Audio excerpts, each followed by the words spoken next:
We'll just give it another few seconds and then get started.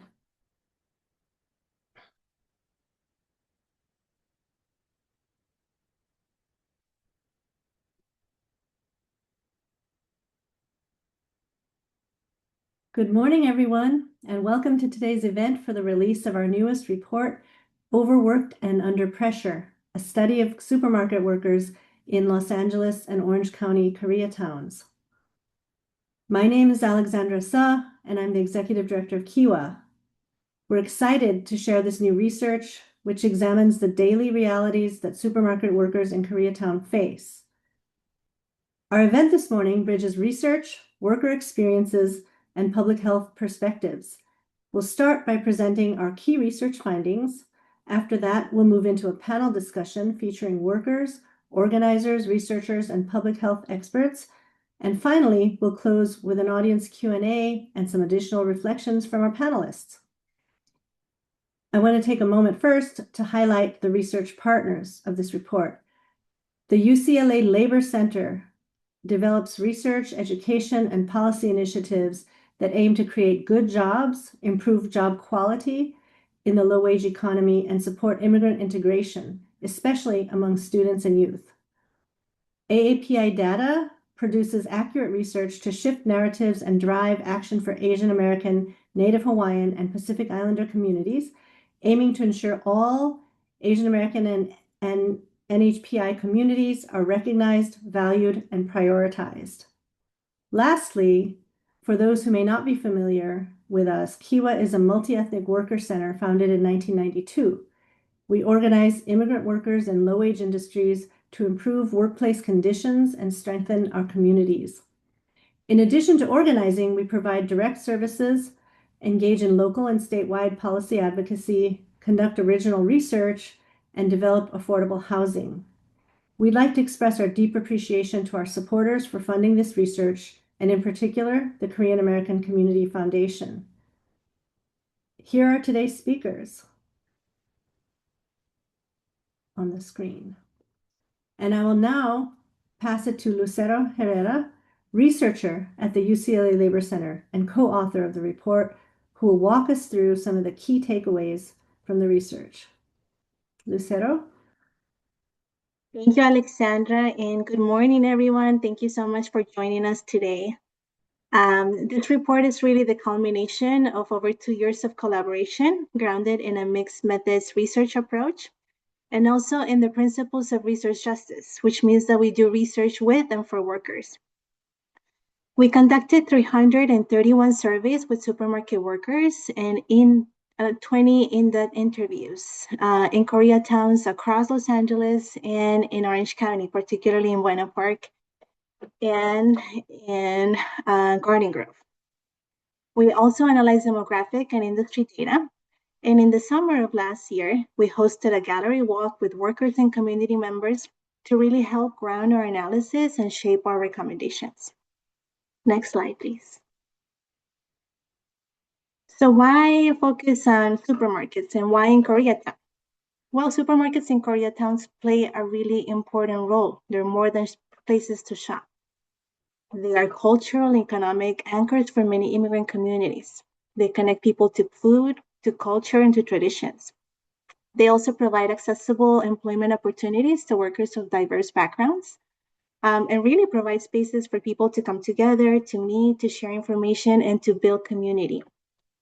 And as new Koreatowns emerge across other parts of Southern California, ethnic supermarkets will play an increasingly important role in shaping local economies. So it is in this context that our research takes place, examining the conditions in these supermarkets and really uplifting the experiences of workers. Next slide, please. So let's dive into the findings. Our survey shows that Koreatown supermarket workers are overworked. Most are putting long hours. 78% work more than 35 hours per week, and nearly a third work over 40 hours. 15% have been asked to come in on their days off, and 13% report schedules that change from week to week. But despite working full-time, they're still struggling to make ends meet. Next slide, please. Supermarket workers also face pressure while on the job. 24% of workers in our survey said that they felt pressure to work safer than it was safe, and 20% said that they didn't receive adequate training to perform their job safely. Next slide, please. Another major challenge for these workers is low pay. In our survey, the median hourly wage reported was about $17.25, which was roughly the minimum wage in Los Angeles back in 2024. When we asked workers what they consider a fair or livable wage, the median response was $22 per hour. But even those figures fall short of the estimated living wage for workers in Los Angeles or even Orange County, which in 2025 was estimated to be $27.81. And not only are wages low, they're also stagnant. In our survey, we found that workers earn roughly the same amount regardless of how long they've been at the supermarket. As the table here shows, even workers with more than 5 years of tenure earn only a little bit more than newer employees. Raises are both infrequent and often arbitrary, with many workers receiving only the bare minimum increase required by local or state laws. And compounding that precarity, many workers reported instances of wage theft. About 40% have experienced wage theft, from unpaid overtime to missed meal and rest breaks to not being reimbursed for work-related expenses. Workers also have to deal with mistreatment and abuse. Our survey found that 30% of workers experience discrimination and 20% reported verbal threats, intimidations, or abuse. Of those, more than half were mistreated or verbally abused by managers and half by customers. When we look at occupations, we found that cashiers reported the highest rates, and this is notable because 78% of cashiers in our survey sample were women. We also find that 7% of workers said that they even have been physically attacked at work. Next slide, please. As one worker shared, we need help. There are places where they don't even have air conditioning. We work in the heat and everything. But out of necessity, one endures everything, even abuse. Necessity makes you endure it. And many times, not even talking about it. Why? Out of fear of being fired from work. One keeps quiet about many things. So our last key finding is that workers experience unsafe working conditions and have limited benefits. About 14% of workers reported being injured on the job. Health insurance is also limited. 24% said that their employer doesn't offer health insurance. And for those who have been offered health insurance, 73% are not enrolled. Almost half of it say because the health insurance they're not able to afford it. Retirement benefits are even rare, with only 7% of workers having access. So as the research shows, for being overworked and underpaid to dealing with mistreatment and unsafe working conditions, supermarket workers face multiple and overlapping challenges, and more can be done to support them in creating safer, more equitable workplaces. I will now pass the mic to Brady Collins, Director of Research and Policy at KIWA, who's going to present some of our report's recommendations. Brady? Yes, thank you, Lucetto, and good morning, everyone. So I'm going to talk about the recommendations that come out of these key findings. So first, investing in training opportunities and formalizing paths for promotion and career advancement. So supermarket workers in Koreatown report limited training and arbitrary or inaccessible promotion processes. Establishing transparent career ladders that support skills development and on-the-job training can improve performance, increase safety, and reduce turnover. In the highly diverse workplaces examined here, these pathways must be clearly communicated and available in workers' primary languages to prevent discrimination and ensure equal access to advancement. Similarly, we have to develop clear communication channels that appropriately address language barriers. In workplaces where multiple languages are spoken, It's crucial to ensure that communication breakdowns do not lead to acts of favoritism or outright discrimination, particularly when management's linguistic and cultural background differs from that of workers. Establishing these pathways requires not only employing interpretation and translation tools, but also being mindful of cultural differences. Third, implement more equitable and transparent scheduling options. Our findings show that many workers juggle irregular shifts, multiple jobs, and caregiving responsibilities. Predictable and flexible scheduling, designed with worker input, can support both business stability and workers' well-being. Research shows that food retail workers in Los Angeles frequently experience last-minute cancellations, reduced hours, and poverty-level wages despite industry growth. Fair scheduling would help stabilize income and family life. Next slide, please. 4, raise wages and strengthen enforcement. Conditions vary widely across the supermarkets examined here, with wage theft and discrimination more common in certain workplaces. Stronger enforcement of labor standards is essential. Partnerships between worker centers like KIWA and enforcement agencies in Los Angeles offer a model. Similar infrastructure is lacking in Orange County. Unions, of course, offer the strongest forms for workers to raise standards, but are not established in many ethnic Korean markets. Low wages and wage theft limit access to health care, posing public health risks. For this reason, we have to improve health insurance access and public health oversight. Programs like the worker-led public health councils, which we will talk more about in a bit, demonstrate how protected spaces for workers to raise concerns can improve standards and reduce fear of retaliation. And then lastly, promote spaces for workers to discuss working conditions. Public Health Council program is an example of this, but of course other workplace associations and of course unions are the best way for workers to be able to have an opportunity to discuss working conditions and try to monitor and improve standards themselves. Now, with the support of our interpreters, Catherine and Andy, you will hear remarks from 2 supermarket workers. I'll first pass it over to Kathy and Juan to give us some remarks. Buenos días a todos. Mi nombre es Juan. Trabajo en un supermercado en el área de Koreatown y he sido miembro de KIWA desde el 2020.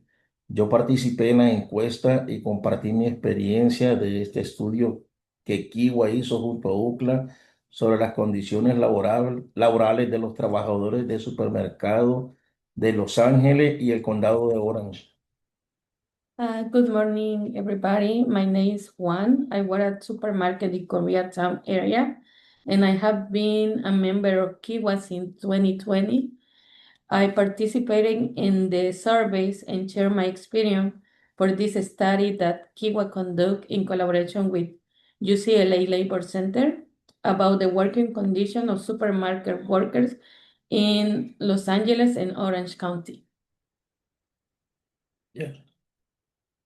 Desde que me involucré con KIWA he aprendido mucho sobre mis derechos laborales. Antes no sabía que teníamos derecho a mejores condiciones, a respeto y a organizarnos como trabajadores. Gracias a la organización hemos logrado algunos cambios en el trabajo como mejores salarios y un trato más justo. Eso ha hecho una diferencia en nuestra vida diaria. Since getting involved with KIWA, I have learned a lot about my labor rights. Before, I didn't know that we have the right to better working conditions, respect, and to organize as workers. Thanks to the organization, we have achieved some important changes at work, such as better wages and more fair treatment. This has made a real difference in our daily life.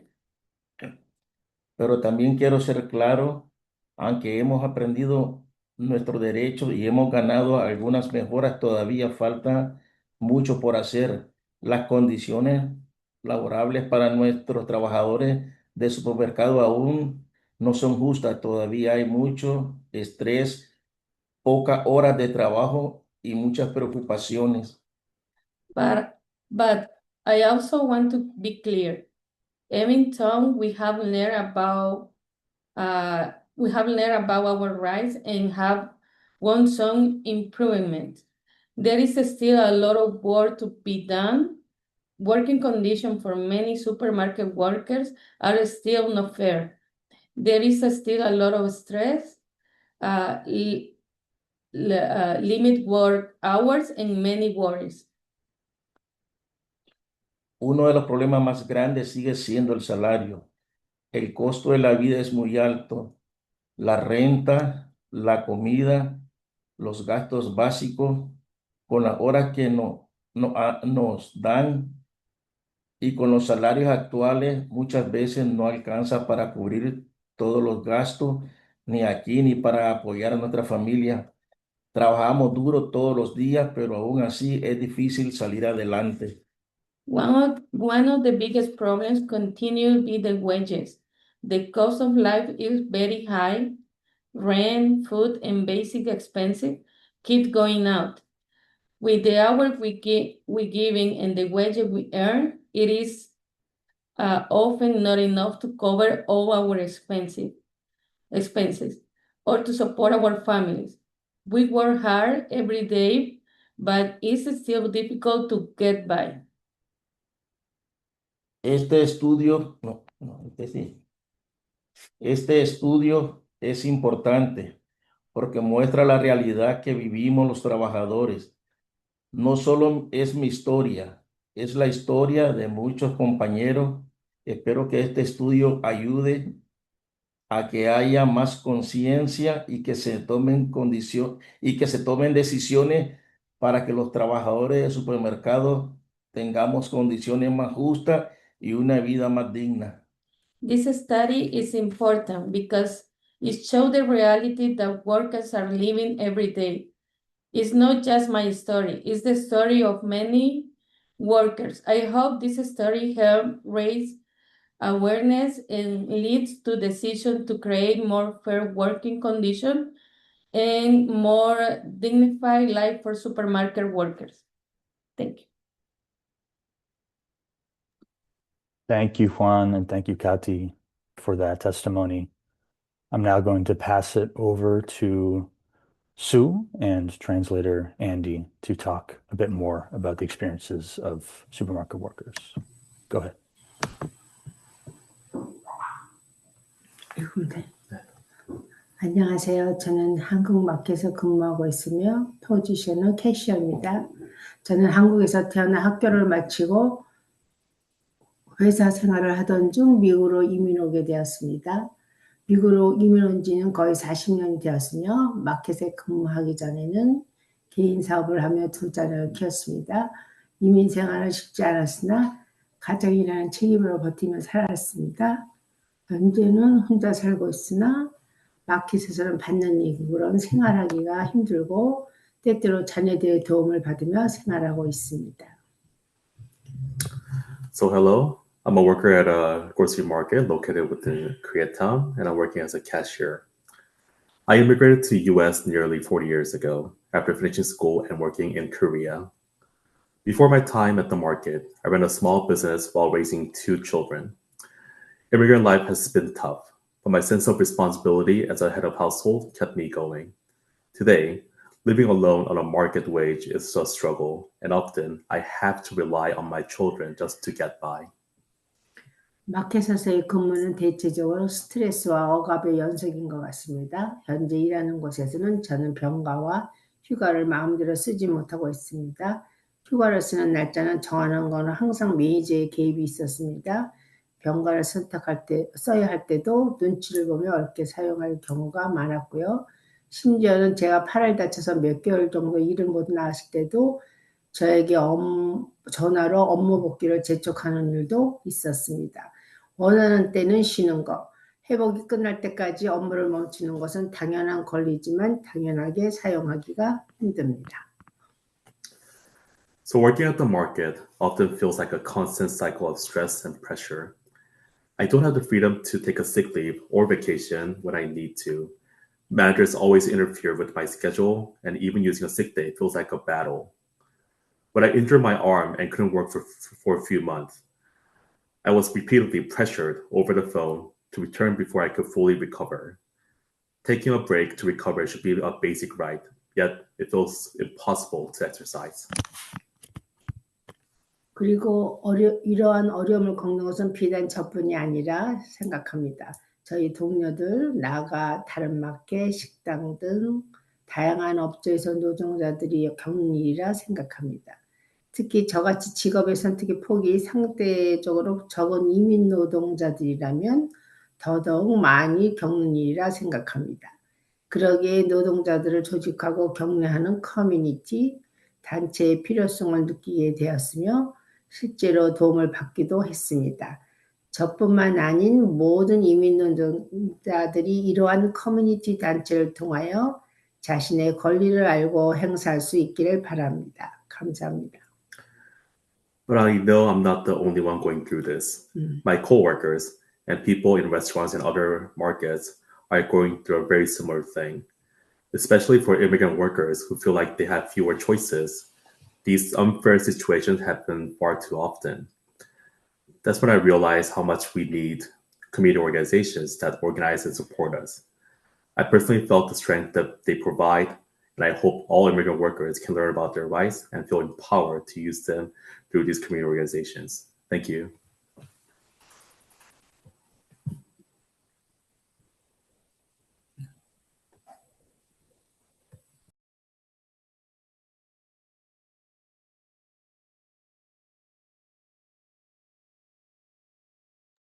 Oh, thank you so much, Juan and Sue, for sharing your powerful testimony about your experiences as frontline workers serving in the Koreatown community.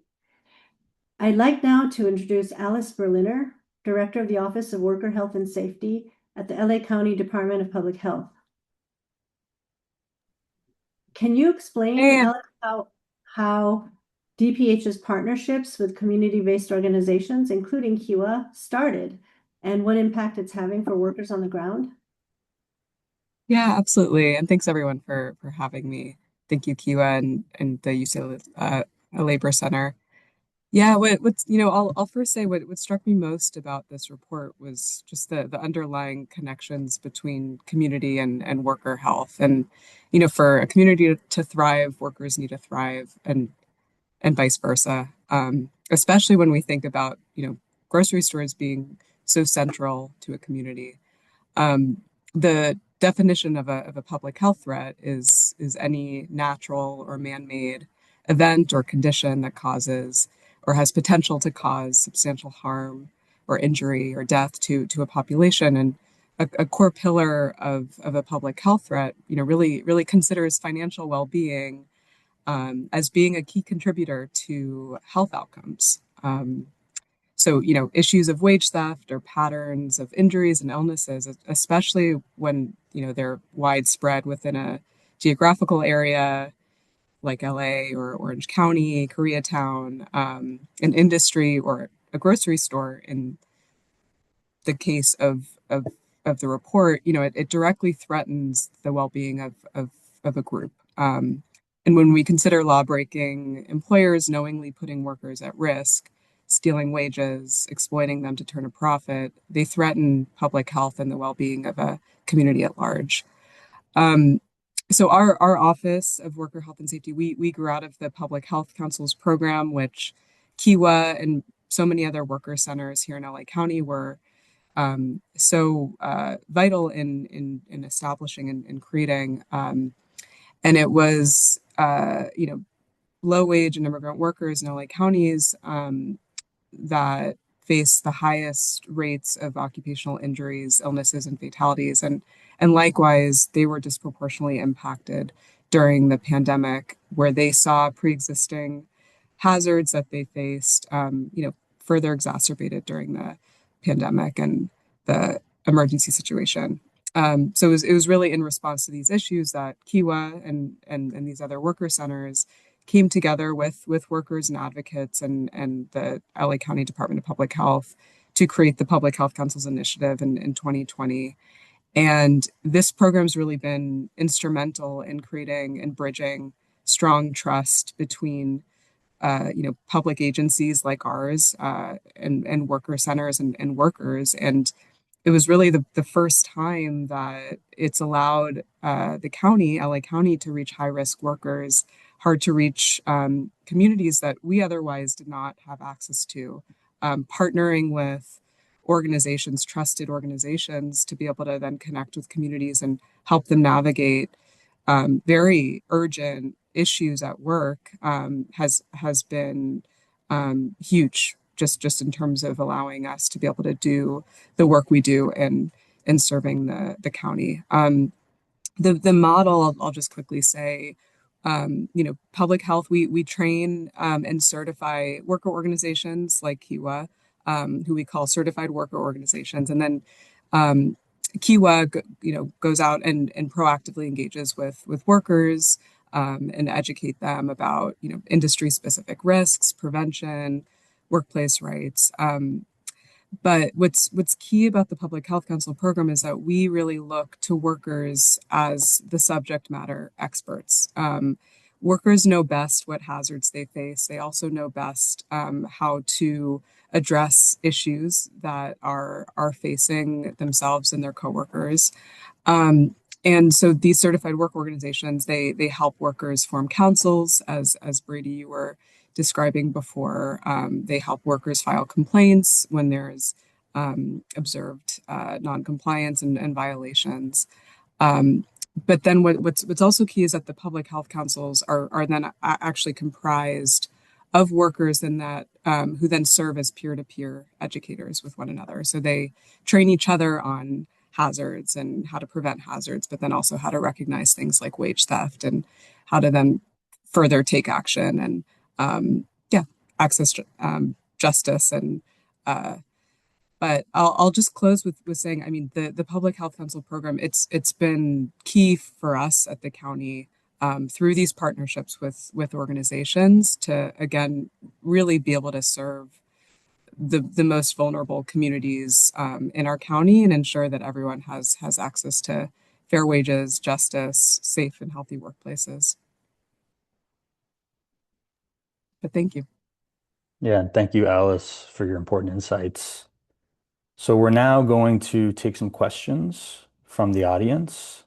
If you have a question for any of our speakers today, please just go ahead and type it into the Q&A chat box here on Zoom. We're going to do our best to field these questions and get you responses. So first question we have, how might managers use language interpretation and translation tools to communicate with workers who have different language and cultural backgrounds than them? What might that look like?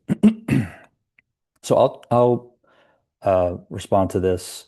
I think obviously we know that there's all sorts of technologies these days that allow you to translate, more easily than in the past if you're trying to communicate with someone who speaks a different language.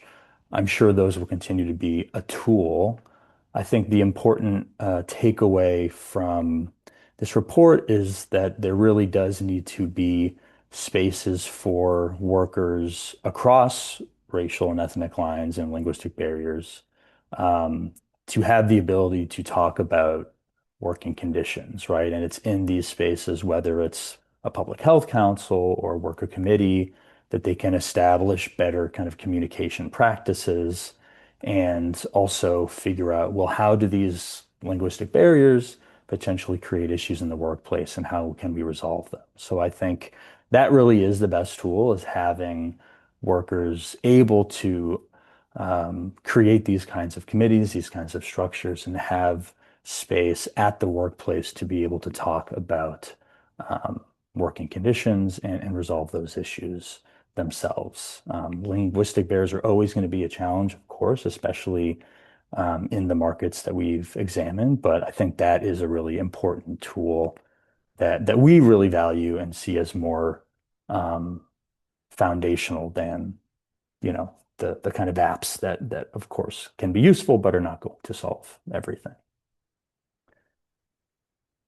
Okay, another question we have, and I'm going to paraphrase this one a little bit. What have you noticed with the business practices of Korean companies with supermarkets in the US? What, if any, has been the organizing projects at Koreatown supermarkets, and how do they differ from other similar campaigns? And Alexander, I will hand this over to you to respond to this question. Okay, so yeah, as the person who asked the question knows, within Korean ethnic supermarkets, some are owned by Korean Americans and the corporations are entirely US based, while some actually have connections to corporations in South Korea.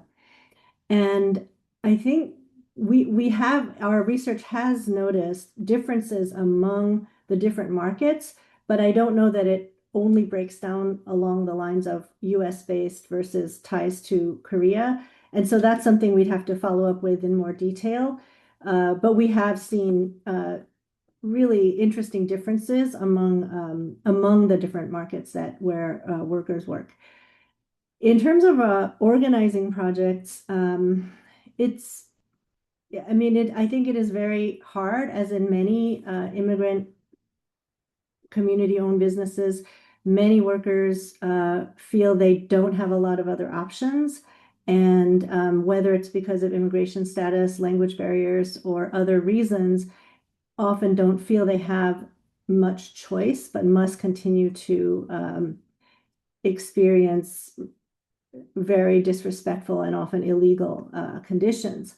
So I think some of those, and a lot of the other differences have to do with the size of the business, where the relationships between the management and workers is in supermarkets is a little bit different because they're larger than some of the other Koreatown businesses that are much smaller. But I think I'll stop with that, but it's a great question, and we would love to continue the conversation about organizing. Thank you. Okay, next question we have. I'm wondering if there were distinctions based on race. Did Latinx workers report more discrimination than Korean workers? And Lucero, I will turn this over to you to respond. Thank you, Brady. That is a really excellent question. And yes, we noticed some trends there. But we want to note that the majority of folks in the survey were of Latina background. So a lot of the responses that you see here are directly, reflecting that experience. I will say that especially for wage theft, we share that about 40% of all workers have reported some form of wage theft. But this was particularly higher for workers who were of Guatemalan background, at 52%, compared to Korean workers, for example, that only reported 25%. We did notice also in the interviews, in the narratives that workers were sharing, in which they noticed kind of like that trend, right? Like where managers or supervisors share the same background, they receive differential treatment. So although we don't have like a data point to go with that, it is a finding in our interviews that those kind of like issues are happening along kind of like nationality or ethnicity or even like linguistic lines. Thanks, Lucero. Okay, moving along. How has regulations like the Fair Workweek LA affected Koreatown supermarkets, given that they're all in the city of Los Angeles? And Alexandra, I will hand this over to you as well. Sure. So we're very happy and proud that LA has the Fair Workweek law, and that was passed by UFCW, Lane, and other allies. In terms of how it affects the workers in Korean markets, Often it doesn't apply because the total number of employees in some of the Koreatown markets falls below the threshold where the Fair Workweek law would apply. And also we found, although this is a few years ago, so I don't know how much things have changed since then.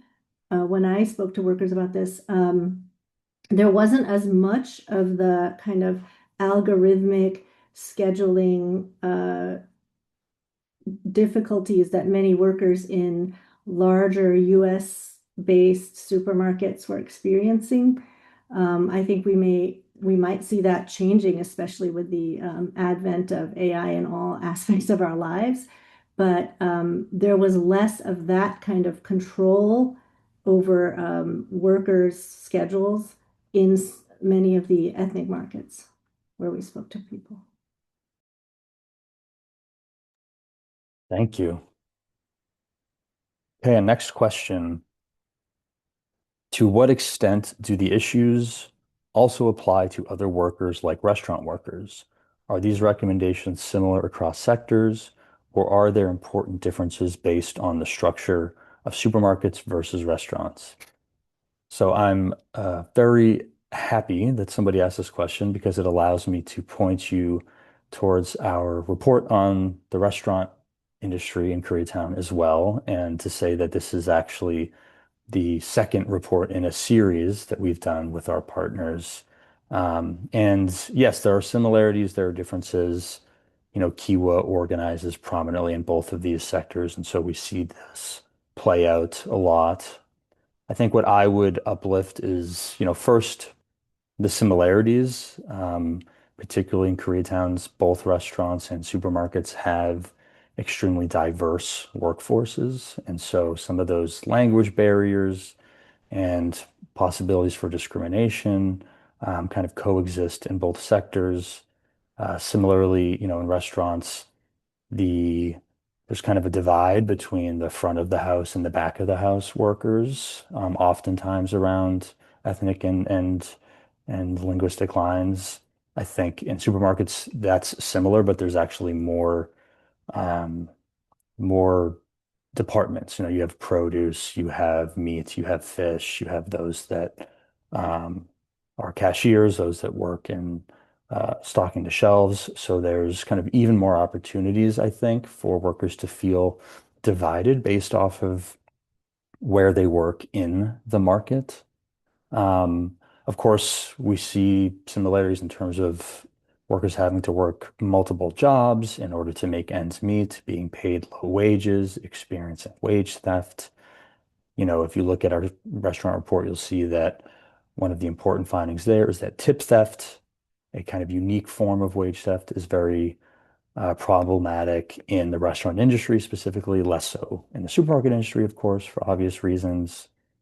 I think another kind of key difference that I would uplift around supermarket workers is, our report talks a lot about the kind of uniquely challenging working conditions for cashiers in supermarkets. And this was, I think, a very kind of shocking and interesting finding for us, was to see that among all of the workers that we surveyed, those that are cashiers really are experiencing the most stress, the most demands to work quicker, face a lot of injuries on the job.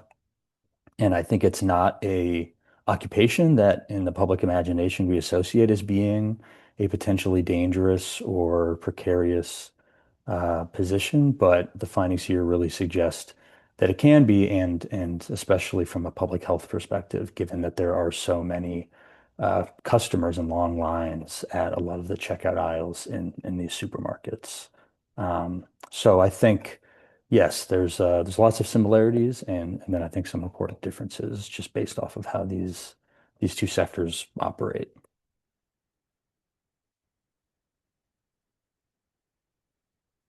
Any other questions from anyone in the chat box?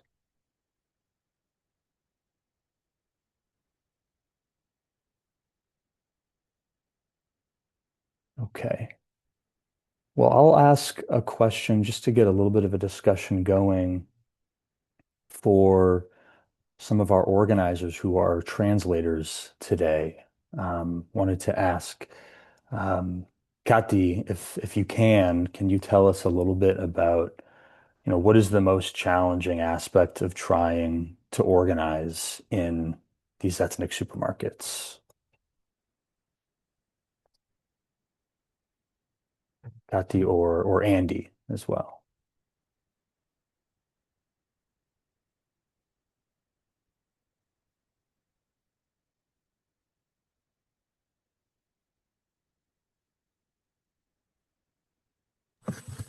Sure. Sorry, So, go ahead. yeah. So the challenging part when I organized one of these Korean markets was that, well, first of all, because the managers were like, constantly kind of like, treating the workers in a like slightly intimidating way, and I was like pressuring them often. It got to a point where like the workers were, seeing that as like a normal thing, which led them to, be very afraid of like, being outspoken or like, sharing their stories or concern with like with the organizers, which, initially made it really hard to build a relationship with them initially and like mapping out the place. Although like eventually some of the workers were like really open to join us and like share their stories and participated in joining like our organizing effort. Like it was like took a while to get to that point like of like building the trust that's needed to organize the workplace. And yeah, like that part was definitely very challenging. Yeah, thank you, Andy. And a question, maybe if you can, Andy, to ask Sue, what is one thing that would make it easier for workers to be able to speak out about what they're experiencing in the workplace? Yeah, let's translate the question for real quick. Yeah, go ahead.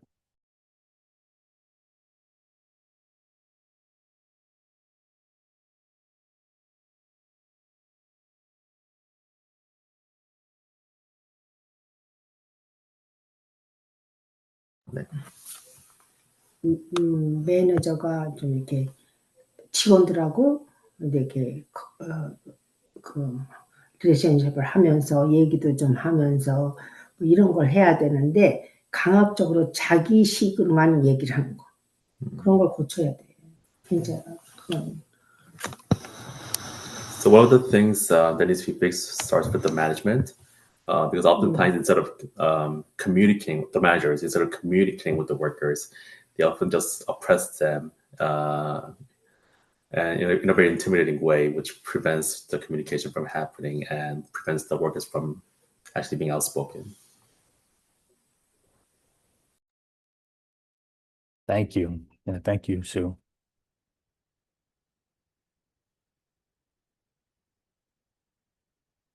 We've got a comment, not a question, that I'll just read out. Just want to say thank you. I appreciate the vulnerability of the workers. The backlash for speaking up can be disproportionate and cruel.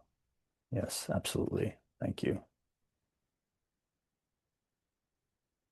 Any other questions from the audience, from any of the attendees?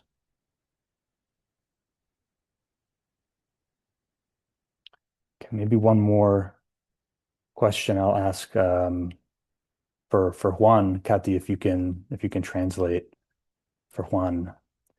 What can the public do to support supermarket workers? What kind of solidarity can we practice to support supermarket workers? Yes, let me translate.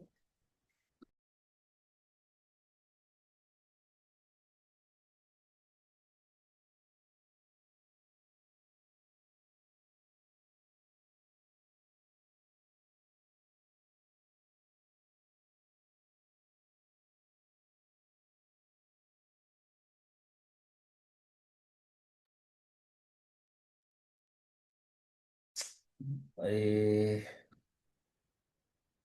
¿Qué sería? ¿Cómo nos pudieran ayudar?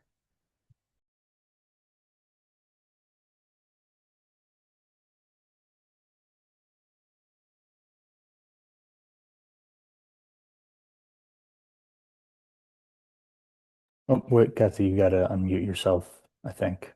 Como cuando uno hace visitas en la comunidad y uno explique que el objetivo de la visita y que ellos nos apoyan diciendo pues que sí, que nos dan están de acuerdo pues con lo que anda haciendo uno para lograr mejores condiciones. Para mí sería eso un buen respaldo que la comunidad aprobar lo que estamos persiguiendo como trabajadores, la mejora en el centro de trabajo. He says when they have conversation with the community, is important for the public understand and support them to with the campaigns during the organizing campaigns. That is a great support for the supermarket workers and the effort that they are doing. Thank you. Gracias, Juan.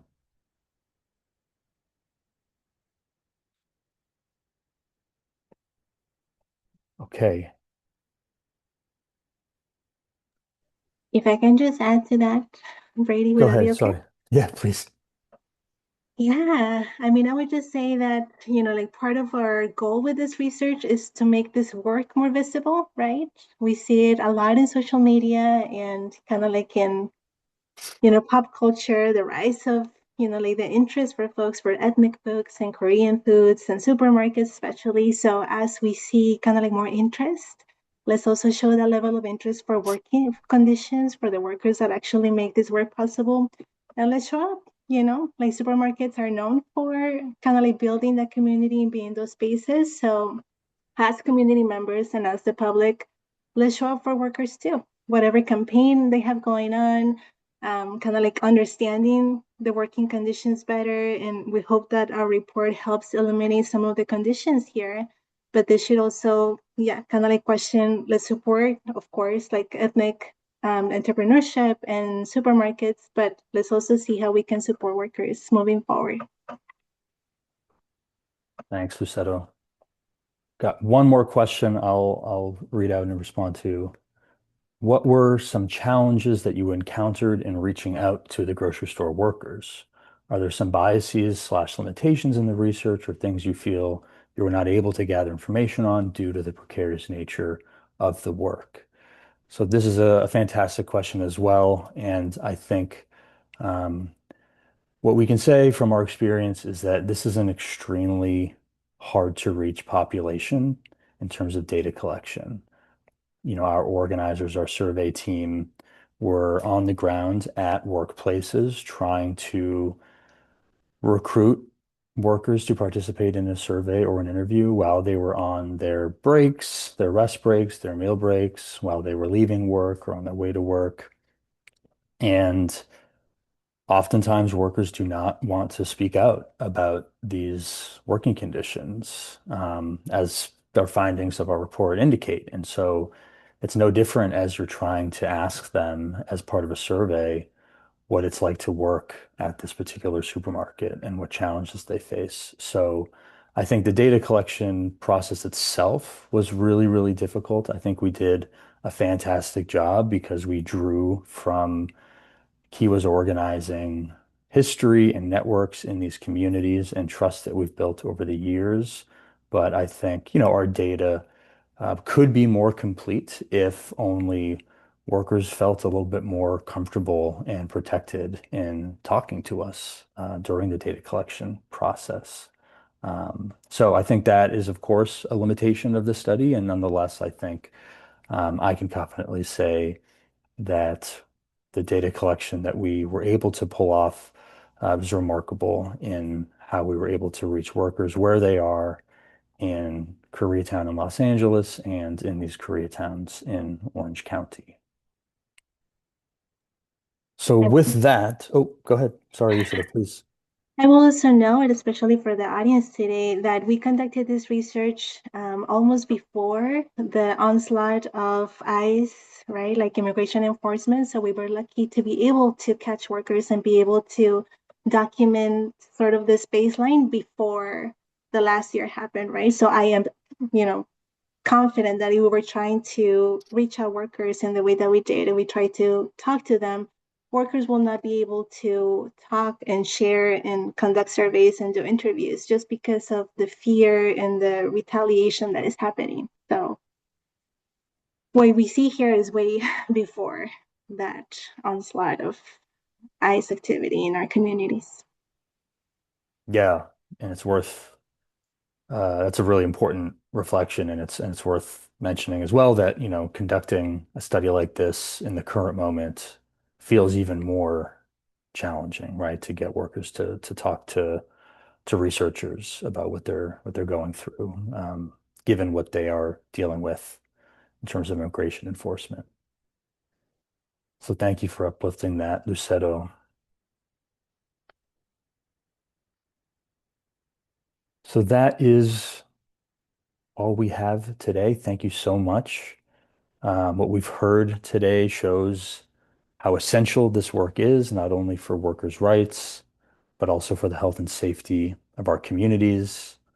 We want to once again thank not only everyone who joined us this morning for being a part of this conversation, but of course our partners at the UCLA Labor Center, AAPI Data for co-hosting today's event.